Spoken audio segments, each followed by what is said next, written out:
मित्रांनो, आज आपण पाहणार आहोत प्रामाणिक लाकूड तोड्याची गोष्ट. एक लाकूड तोड्या होता. तो फार गरीब होता.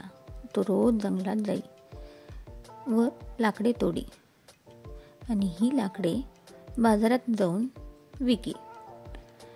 एकदा तो नदीकाठी झाडे तोडत होता आणि अचानक त्याच्या हातातून कुऱ्हाड निसटून नदीत पडली. तो बिचारा लाकूड तोड्या रडू लागला. आता आपले काय होईल या विचाराने त्याला रडू आले. तितक्यात नदीतून एक देवी वर आली. तिच्या हातात चांदीची कुऱ्हाड होती.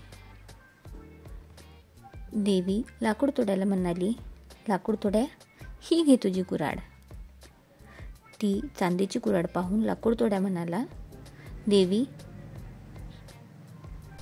ही माझी कुऱ्हाड नाही. देवीने लाकूड तोड्याला परत विचारले, बघ लाकूड तोड्या, हीच तुझी कुऱ्हाड. लाकूड तोड्याने चांदीची कुऱ्हाड घेण्यासाठी नकार दिला. देवीने पुन्हा नदीत उडी मारली व यावेळी सोन्याची कुऱ्हाड नदीतून बाहेर काढली.